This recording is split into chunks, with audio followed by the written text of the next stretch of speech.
Ei, vai aqui atrás, pra cá, ó. Aqui, ó, vai aqui, ó. Pra lá não. Não vai pra lá, porque o papai não te vê, tá? E aí, pessoal, tudo bem? Estamos mais uma vez aqui no horto da cidade de Ponta Porã. É uma benção poder compartilhar. Eu tô com meu tereré, tá, gente? Eu não posso... Eu sempre saio assim pra fazer as gravações, eu saio com o meu tereré. Hoje, pela manhã, eu tava conversando com a minha esposa sobre a questão dessas oposições que estão tendo hoje em dia. Oposições em relação à vida com Deus. Isso em todas as áreas. A gente está vendo oposições na questão da política. Nós estamos vendo oposição em relação à família. Ultimamente está havendo um ataque cada vez maior em relação a tudo isso. E atualmente você pode ver que existe essa palavra conservadorismo, né? Os conservadores, né? Mas, amado, a base do conservadorismo, de certo modo, né? É claro que esse termo aqui é usado muito na política, mas é você como cristão.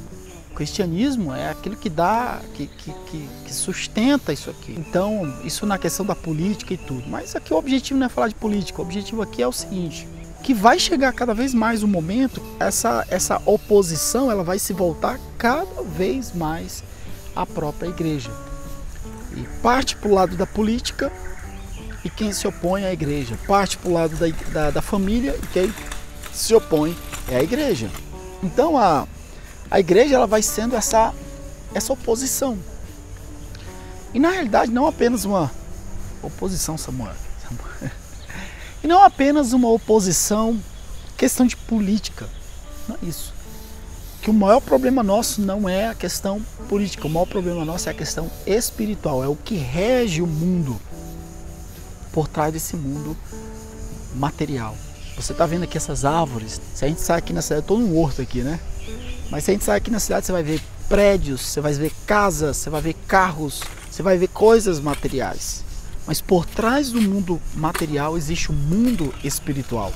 O apóstolo Paulo, ele vai dizer o seguinte: recomendo, irmãos, isso em Romanos capítulo 15, eu recomendo, por Jesus Cristo, pelo amor do Espírito Santo, que se unam a mim na minha causa, orando por mim pela causa dele, que era o Evangelho, de levar o Evangelho. E ele pedia isso, ele clamava isso, porque a causa do apóstolo Paulo era levar o Evangelho. Quando você leva o Evangelho, você entra nesse mundo onde o inimigo, onde você vê, seja na política, como eu falei, seja na educação, seja no mundo dos negócios, tudo vai formando um cenário contra a própria igreja. Nós sabemos que tem dois reinos nesse mundo, é o reino de Satanás, o reino das trevas e o reino de Cristo Jesus, não tem outro, tá? Aí as divisões políticas, toda aquela bagunça toda, mas nós temos o reino das trevas e o reino de Jesus Cristo. Então, tudo vai se formando contra esse reino. E aí nós, aqueles que são missionários, eles precisam de um apoio, a retaguarda na própria oração. O apóstolo Paulo ele falou isso, que ele precisava desse apoio na oração. Então, todo missionário, ele precisa da intercessão.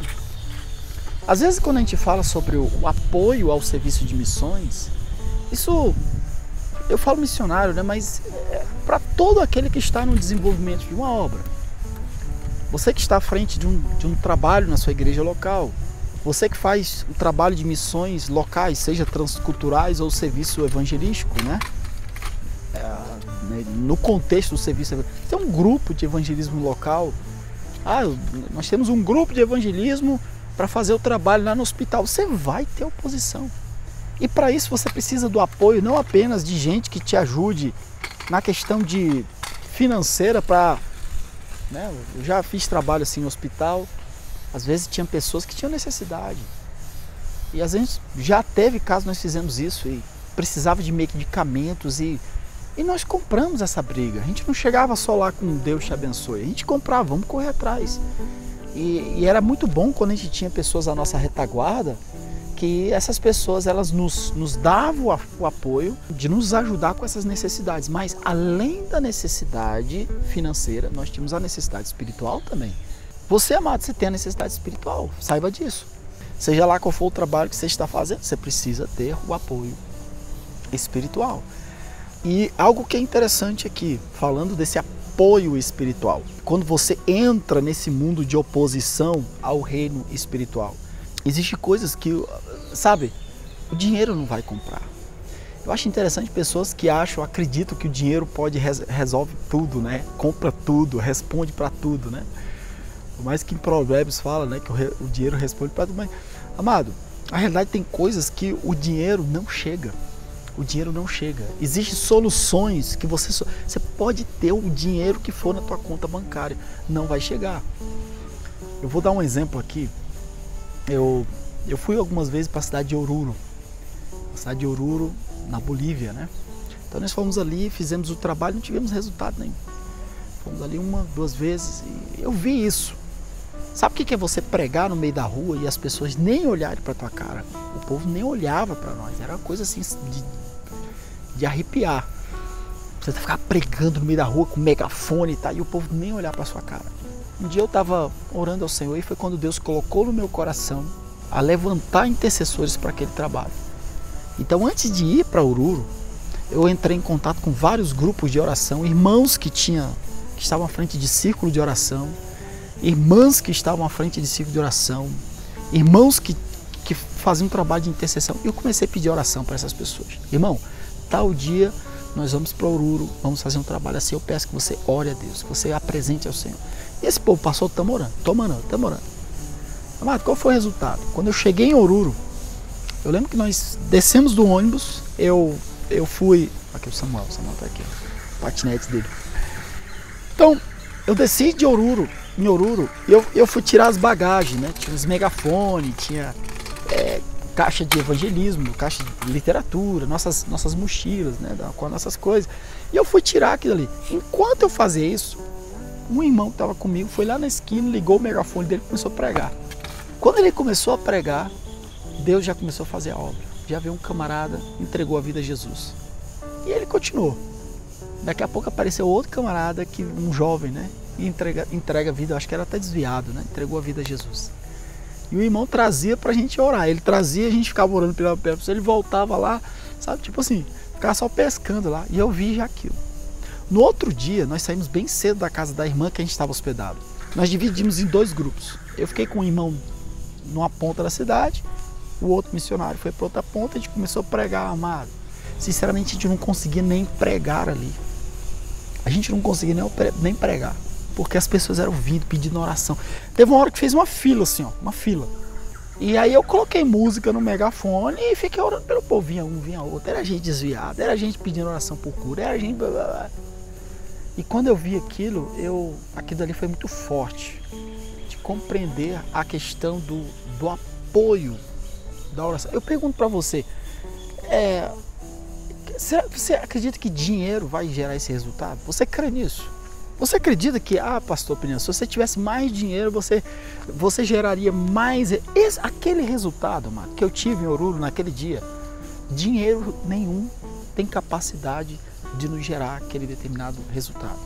Para a gente concluir aqui, você que está fazendo trabalho evangelístico, você que está à frente de uma obra, quem sabe você está cuidando aí de crianças na igreja, aí, você está fazendo trabalho indo para o hospital, você faz um trabalho, seja lá qual for, você precisa dar apoio da oração.